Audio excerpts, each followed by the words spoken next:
Thousands of people gathered in Tucson, Arizona Sunday for a candlelight vigil remembering the 6 people killed in last year's deadly shooting that left Congresswoman Gabrielle Giffords gravely wounded.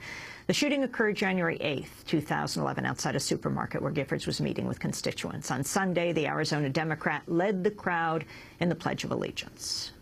Indivisible, with liberty and justice for all. The attack that targeted Democratic Congressmember Gabrielle Giffords left 6 people dead, 13 others injured. 23-year-old college dropout Jared Loughner was arrested and charged with attempting to assassinate Giffords. He later pleaded not guilty, was found unfit to stand trial. Congressmember Giffords is still recovering from her injury. She spent the last year in Houston undergoing intensive physical and speech therapy. Doctors say it'll take many months to determine the lasting effects of her brain injury. As Tucson residents remembered the shooting attack this weekend, the city also hosted the Crossroads of the West gun show. Last year, thousands turned out for the gun show 1 week after the shooting. Well, on this first anniversary of the shooting, despite repeated calls for greater gun control, little has been done. Earlier this year, writing in the Arizona Daily Star, President Obama expressed regret that, quote, a man our Army rejected as unfit for service, a man one of our colleges deemed too unstable for studies, a man apparently bent on violence was able to walk into a store and buy a gun. Obama went on to say that, quote, the National Instant Criminal Background Check System is the filter that's supposed to stop the wrong people from getting their hands on a gun. Bipartisan legislation 4 years ago was supposed to strengthen the system, but it hasn't been properly implemented, end quote. In fact, the only gun control bill to reach a vote in Congress since the Tucson shooting would make it easier to carry concealed weapons across state lines. One person who's been working tirelessly for gun control is Colin Goddard. He was the subject of a documentary that premiered at Sundance last year called Living for 32. It's when we first met him. Colin's a survivor of the shooting in 2007 on the Virginia Tech campus that left 32 people dead. This is an excerpt from that film. The teacher went to the door to look into the hallway to see what was going on and making all that noise, and as soon as she opened it, she shut it back again and said, everyone get underneath your desk and somebody call 911. I pulled out my phone and dialed 911. I said that we were in Norris Hall, I think there's a shooting going on, and as soon as I basically got that out, we saw bullets coming through our door. Everyone jumped underneath their desk and went to the floor. You're seeing police out with their weapons drawn, students out looking, trying to see what's going on, running out of buildings. All the major doors to our building were chained shut from the inside, and they had a sign on them that says, if you open this door, it will explode. I came full circle with the situation when I was shot the first time in my left knee. Sure enough, you feel that sensation of a huge push and a sharp sting, and you feel the blood kind of trickle down your leg, and you feel it kind of warm on your body. And then the bangs just got much louder again. You could tell he was back in our room. This time he more methodically came down each of the rows and was still firing. At one point he was standing at my feet, and that's when I was shot a second time in my left hip. Some gunshots. Whoa! And he shot me the third time in my right shoulder, and then it flipped my whole body around, and I exposed my right side, and I was shot for a fourth time in my right hip. It seems that I only remember a couple more gunshots after that, and then everything got quiet. Just as it all started, it all just stopped. It just felt like an eternity before the police got to our door and tried to open it up and couldn't open the door. They had to ask for help from the inside to help them open the door because their body's in the way. And as soon as the police came into the room, they said, shoot her down. And that's when I was like, shoot her down? What? I didn't know that he had committed suicide in the front of our classroom. Soon after that, the police and the medic staff came in and began their triage of all the students laying on the floor. And I remember hearing them walk up to people, say, this person's yellow, this person's red, and then I heard black tag, black tag, black tag. And that's when I realized that there were other students in here who didn't make it. An excerpt from the documentary called Living for 32, produced by Maria Cuomo Cole, the sister of New York Governor Andrew Cuomo. The film features the story of Colin Goddard, the student who was shot during the Virginia Tech massacre. He joins us now from Washington, D.C. And this first anniversary of the Tucson shooting, Colin, your thoughts?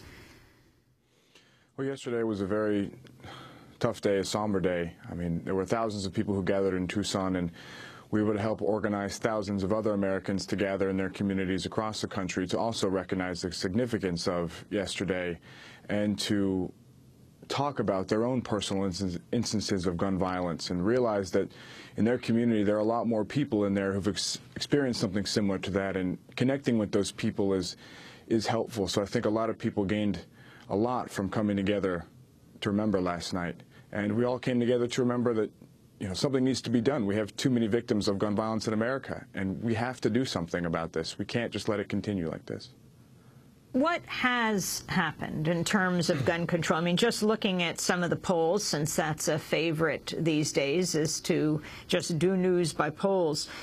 From Business Week in late October, Gallup reported a record low 26% of Americans favor a ban on civilian possession of handguns, down from 60% when Gallup first asked the question in 1959.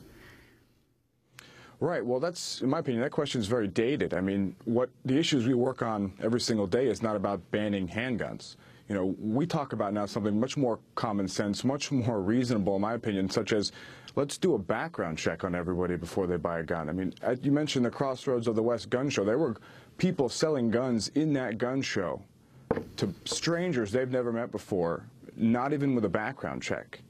You know, when you allow people to sell guns like that to just anyone who has enough cash in the middle of public, you know, everyone is at risk from getting shot when you allow guns to be traded in such a way. So we need to legitimize the gun market, not ban all guns, but make it more difficult for dangerous people to just walk into somewhere and walk out with a gun. I want to go back to the film about you, Living for 32, in which you, Colin, go to a gun show and try to purchase a gun. This is the clip. How you doing, sir? I wonder if we can see your Mahdi Egyptian. I'm looking at that thing.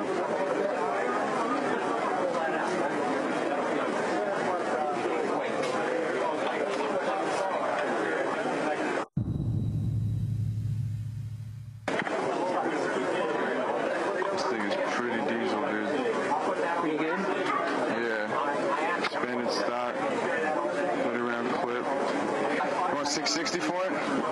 Yeah, out the door. Have to be over 18. No tax and no payment. Oh, I need to see your driver's license. Do you have one? Are you on the highway? What's your address? You've been to one gun show, you've been to all gun shows. It's pretty much the same. You pay your, I think it was $8 entry fee.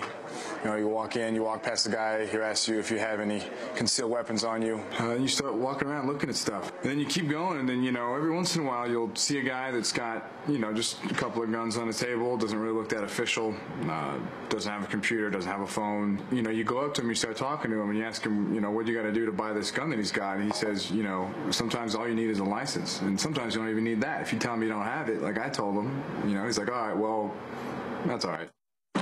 So this is what we brought today. A gun show in Ohio. With no background check? No license shown. Not a lot of cash? The private sellers are only required by law to ask for verification that you are over 18 years old or 21 for a handgun and you are a resident of that state.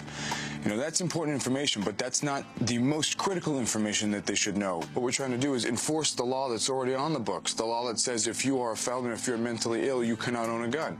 This is enforcing that law. I wanted to bring the gun show to people instead of telling people to go to gun shows and look at this themselves. I wanted them to not have to go through all that. Make it easy for people, put it right there in front of their faces, hang it in front of them on a TV screen and say, look, this is legal, all of this is legal, everything that was done is legal. Do you want it to be legal? Do you think that that makes you safe, that this kind of thing's legal? That's Colin Goddard with his father in the film Living for 32. So, Colin, you go to try to get a gun. It's easy. It's worth noting that right after the shooting last year, New York undercover cops went to the very gun show that's happening right now in Tucson and attempted to buy a gun. And even when they said that they probably couldn't pass a background check, they could get semi-automatic weapons. Colin Goddard, how powerful is the National Rifle Association today? Well, I've only had a limited experience on Capitol Hill, but it's been disheartening to learn of the large number of our elected officials that have the interest of another big business organization, the gun manufacturing industry and their NRA, the lobbyist group, much more in high priority than the interest of the average American citizen who is getting shot and getting killed by these guns at a rate much higher than any other modern industrialized country. And I think, you know, a lot of the power is perception and what you perceive power to be and how much power the NRA has. But at the same time, you know, we've also been building in states across the country about this issue of, you know, doing background checks on everybody. I think a lot of Americans already think that we do background checks on everybody and are surprised to learn that we don't. So what we have to do is educate people and say, look, this is happening. This is legal. Do you want this to be legal? Is this something that makes you feel safe when guns are being sold to complete strangers with no background check? At the minimum, we should be doing a background check. And from my experiences taking the film across the country and speaking in different events, and even speaking last night, a lot of people think that, you know, background checks are something we need to do on all gun sales. Interestingly, Congressmember Giffords was a staunch defender of the Second Amendment, a gun owner herself. She signed an amicus brief in support of the D.C. Supreme Court case that overturned the D.C. gun ban and said that it was a common-sense decision that reaffirms the constitutional right and Arizona tradition of owning firearms. She said, I commend the court for ruling in favor of restoring our right to bear arms. Have you gotten a chance to speak with Congressmember Giffords since the I have attack? not gotten a chance to speak with her, no. I have spoken with the family members of Gabe Zimmerman, her staffer who was killed, and as well as intern Daniel Hernandez. I got to meet him when I was in Tucson earlier last year.